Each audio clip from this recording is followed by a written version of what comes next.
6 Desember 1900, Joseph Moore berani melawan angin kencang dan hujan deras menuju pulau terpencil itu.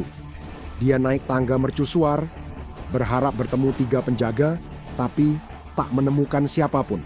Lampu padam, pintu tertutup, penjaga hilang. Ini adalah salah satu misteri teraneh dalam sejarah modern, kisah hantu, mata-mata, dan catatan harian aneh yang bikin merinding. Kepulauan Flannan di Hebrides, luar Skotlandia, adalah salah satu tempat paling terpencil di Kepulauan Inggris tanpa penduduk. Pulau-pulau ini selalu diterpa angin, dan gelombang besar Atlantik Utara bisa membuat pendaratan mustahil selama berhari-hari hingga berminggu-minggu. Mercusuar dibangun tahun 95 setelah banyak kapal hilang karena badai. Lautan yang ganas membuat pembangunannya memakan waktu 4 tahun. Desember tahun 100, cuaca sangat buruk.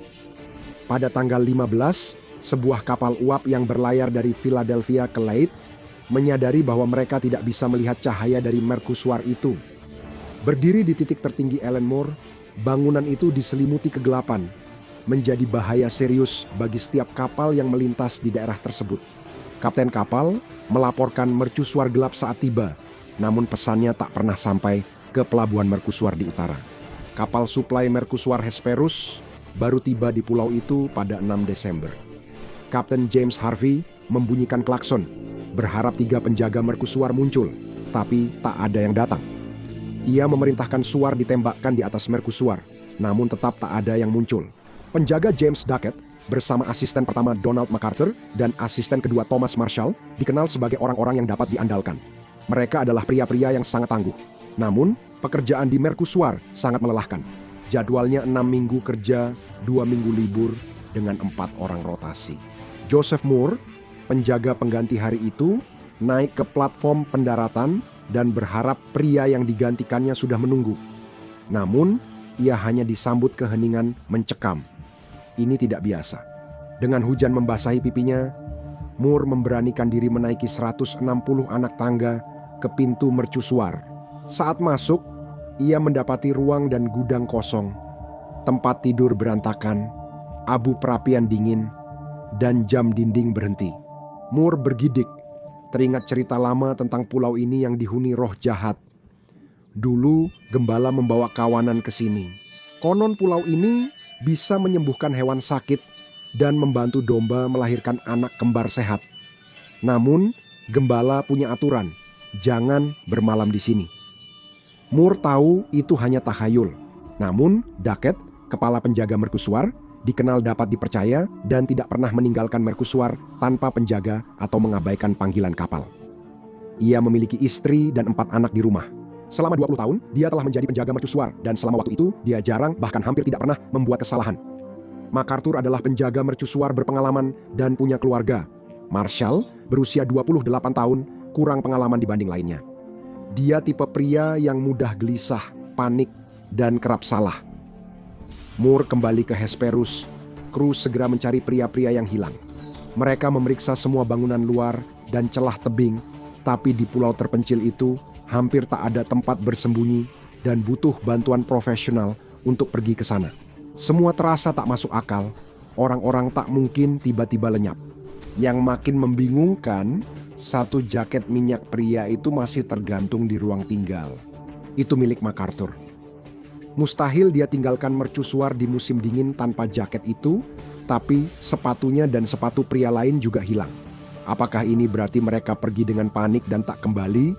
Itu juga bisa jelaskan makanan setengah dimakan di dapur dan 1 kursi terbalik. Kapal mengirim telegram ke daratan. Saat tiba sore ini, tak ada tanda kehidupan di pulau. Kapten Harvey hanya bisa berspekulasi tentang kejadian itu. Dia menulis, kasihan mereka, mungkin terhempas angin ke tebing atau tenggelam saat amankan derek. Saat penyelidik Dewan Mercusuar Utara tiba, teori pria-pria itu tertiup angin dari tebing terasa tak masuk akal. Semakin mereka memeriksa, kasus ini semakin aneh. Tangga besi yang mengarah ke platform pendaratan bengkok dan rusak. Harvey menyebut derek karena tali dan lengannya di platform berantakan, seperti habis dihantam keras. Peti persediaan tergeletak di tepi tebing, Isinya berserakan di samping batu besar seberat 1 ton yang telah bergeser. Badai minggu itu sangat parah, tapi biasanya tidak memindahkan batu sebesar itu ke atas tebing. Rumput tercabut dan terseret mundur sekitar 30 kaki. Jika kamu percaya takhayul, seperti banyak orang saat itu, kamu mungkin mengira pulau itu diserang ular laut raksasa atau roh jahat. Saat penyelidik menemukan buku catatan, penjelasannya tampak masuk akal. Salah satu catatan terakhir, tertanggal 12 Desember, ditulis penjaga muda Thomas Marshall. Dia mencatat mereka mengalami angin kencang, seperti yang belum pernah saya lihat selama 20 tahun. Itu saja sudah tak biasa, tapi bukan yang paling mengganggu. Marshall menulis atasannya, James Duckett, sangat pendiam. Dia bukan pria yang mundur saat cuaca buruk. Catatan itu menyebut Donald MacArthur menangis. Mereka pria tangguh yang tidak pernah menangis. Saat badai, MacArthur sudah berpengalaman melewati ratusan, bahkan ribuan badai. Di daratan utama, dia dikenal sebagai petarung di kedai lokal, bertarung hanya untuk bersenang-senang. Tak masuk akal jika dia menangis karena angin dan hujan. Lalu muncul catatan untuk 13 Desember, Marshall menulis para pria berkumpul di ruang jaga dan berdoa saat badai melanda. Meski mereka berada lebih dari 150 kaki di atas laut, bangunan beton tebal berisi makanan dan pakaian hangat ini adalah mercusuar modern. Meski dalam badai besar mereka tahu aman, tapi tetap berdoa. Apa yang mereka lihat? Laporan cuaca dari daratan utama menyebut ada beberapa badai hebat, menambah keanehan situasi ini. Badai baru mulai pada 17 Desember, sedangkan tanggal 12 sampai 14 cuaca sangat tenang, meski para pria berpengalaman justru tampak menangis dan berdoa. Apakah Marshall berbohong? Jika ya, mengapa dan apa yang dia sembunyikan? Catatan terakhirnya ditulis 15 Desember. Badai usai, laut tenang, Tuhan berkuasa. Apa yang ingin dia sampaikan? Robert Merhit, pengawas Dewan Mercusuar, hanya fokus pada bukti nyata. Bukti-bukti menunjukkan bahwa mereka semua pergi keluar bersama-sama, sesuatu yang mereka tahu melanggar peraturan. Apapun yang terjadi, pasti berkaitan dengan kerusakan di bawah derek dan peti yang hancur. Apakah pria-pria itu mencoba mengambilnya saat tiba-tiba tersapu ke laut? Itu yang dipikirkan Merhit saat menulis laporan resminya. Saya berpendapat demikian. Air yang naik tinggi lalu jatuh menimpa para pria itu, menyeret mereka dengan kekuatan besar. Namun, masih banyak hal lain terjadi. Kisah ini baru dimulai dan akan menjadi aneh. Kesimpulan Merhit mendapat sorotan warga saat sampai di surat kabar. Apakah 3 pria berpengalaman puluhan tahun benar-benar tak menyadari gelombang besar yang datang?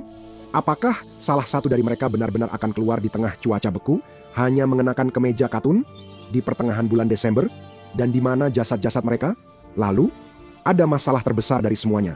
Banyak yang membicarakan laut yang tenang hari itu, namun ketiga pria diyakini tersapu gelombang besar. Catatan aneh Marshall soal menangis dan berdoa tak masuk akal bagi yang mengenal mereka, bahkan dianggap menghina nama baik pria-pria itu dan keluarganya. Bagi banyak penduduk lokal di daerah liar dan terpencil, penjelasan itu hanya berarti satu hal, kekuatan supranatural. Pulau itu memiliki reruntuhan kapel yang dulu terkait dengan Flanin Maktorobic atau Santo Flanon. Selama berabad-abad, peziarah mengunjungi pulau itu dengan hati-hati agar tak mengusik roh setempat. Semua yang datang ke sana harus melepas topi dan berputar 1 kali di puncak bukit. Pulau-pulau ini dulu disebut 7 pemburu. Ritual itu dipercaya bisa menangkal hantu 7 pemburu menurut penduduk setempat. Roh ini diyakini menghantui tempat itu sejak zaman pra-Kristen saat orang Pik memakai pulau-pulau tersebut untuk pemakaman. Roh-roh kuno nan gelisah ini patut dihormati. Karena itu, petani abad pertengahan membawa domba merumput di sana, namun tetap hati-hati agar tak mengusik arwah. Berabad-abad kemudian, ketakutan itu masih ada. Saat mercusuar dibangun akhir abad ke-19, sulit mencari pekerja di sana.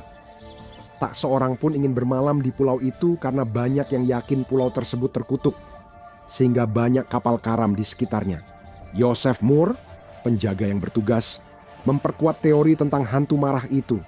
Setelah kembali ke daratan utama dan berbicara kepada surat kabar, dia mengaku bahwa saat dia menginjakkan kaki di pulau itu, dia merasakan kehadiran gelap dan perasaan sedih yang luar biasa. Penjelasan paranormal itu mungkin dilebih-lebihkan dengan puisi 12 bait yang menambah detail seperti kursi terbalik dan makanan tak dimakan. Meski media Inggris melaporkan hal itu, tidak ada bukti kebenarannya. Pulau-pulau tersebut memang dikelilingi takhayul. Sulit memastikan mana dari kisah roh kuno yang buatan modern, jadi kecil kemungkinan pria-pria itu diambil roh marah. Namun, bagaimana dengan buku catatan itu? Kata demi kata, pada 12 Desember, Marshall menulis, "Lautan mengamuk dahsyat. Belum pernah melihat badai seperti ini, ombak sangat tinggi, menghantam mercusuar James Ducat." Marshall kesal melihat kapal lain terjebak, kapal lewat sambil membunyikan suara. Klakson kabut bisa melihat lampu-lampu kabin, Ducat diam, Donald MacArthur menangis. Jika benar, para pria tidak meninggalkan keamanan mercusuar, tapi tak lama kemudian mereka berdoa dan segera lenyap. Bagaimana hal ini dijelaskan? Ada spekulasi Marshall berbohong dan ketiga pria itu dijemput kapal untuk memulai hidup baru di negara lain. Tapi mengapa dua pria itu sudah menikah dan punya anak, jadi kecil kemungkinan mereka meninggalkan keluarga? Ada juga teori mereka diculik mata-mata asing. Mungkin para mata-mata memaksa Marshall menulis di buku catatan atau ini kasus kriminal. Surat kabar saat itu menduga salah satu pria membunuh dua lainnya karena kejahatan lalu dijemput teman kriminalnya. Apakah mungkin ada sesuatu yang berharga di dalam peti yang dihancurkan itu? Kemungkinan ada unsur kriminal lain di cerita ini. Tiga pria sendiri di atas batu berminggu-minggu bisa menimbulkan pertengkaran.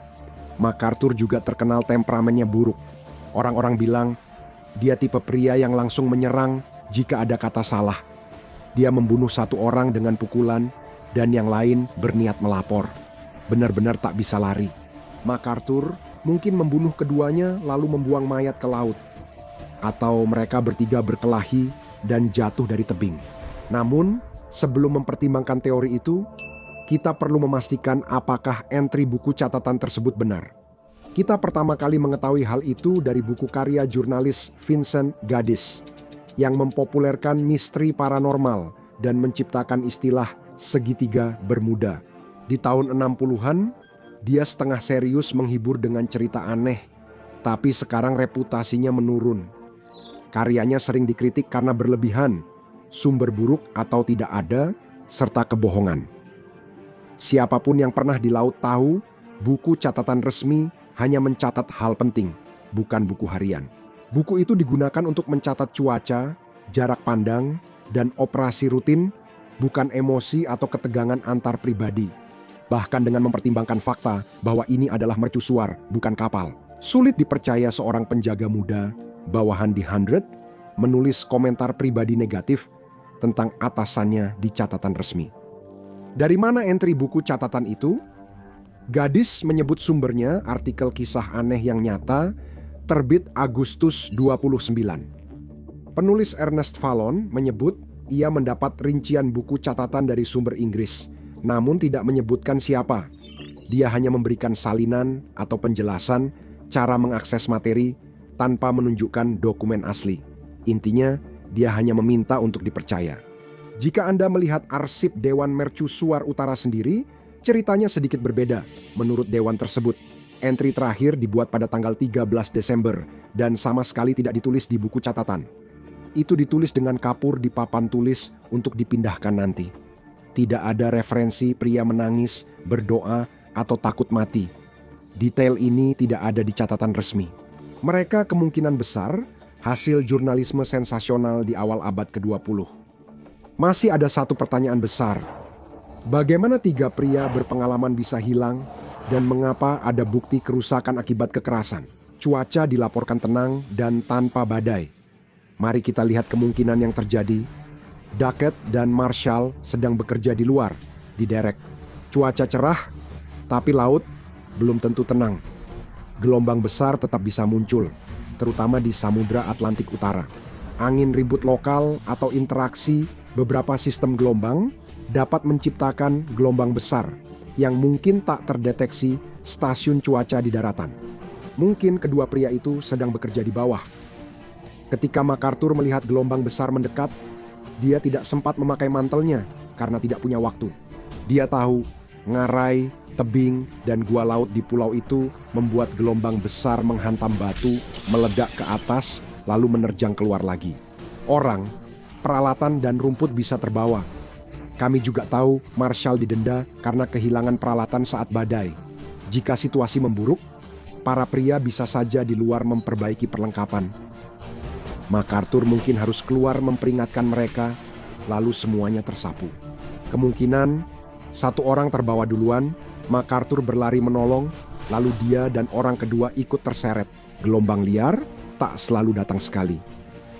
Ada laporan tentang 2 atau 3 puncak ekstrim berturut-turut sebelum gangguan meruntuhkan gelombang. Fenomena ini sering disebut rangkaian gelombang liar. Dulu, gelombang seperti ini pernah menenggelamkan kapal raksasa dan unit pengeboran lepas pantai, lalu laut kembali tenang. Itu penjelasan paling mungkin. Orang-orang di internet bertanya, bagaimana gelombang liar bisa mencabut rumput di 150 kaki, padahal biasanya gelombang tak lebih dari 100 kaki. Gelombang besar dapat mencapai ketinggian itu setelah menghantam tebing dan meledak. Sedangkan untuk membengkokkan pagar besi, yah, itu memang cukup aneh. Namun, jika gelombang cukup kuat melepaskan batu besar, gelombang itu juga bisa menarik benda berat ke pagar besi.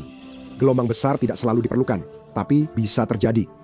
Tahun 1961 di Mercusuar Pulau Eagle, lepas pantai barat Irlandia, gelombang ganas menghancurkan jendela. Setelah menaiki tebing setinggi 130 kaki dan melompat lagi 85 kaki. Bayangkan Marshall, Duckett, dan MacArthur yang posisinya jauh lebih rendah, terkena hantaman di sisi tebing. Sudah pasti tamat riwayatnya kan? Kita tidak akan pernah tahu dengan pasti, dan sekarang mercusuar itu sudah otomatis, kejadian seperti itu tidak akan pernah terjadi lagi.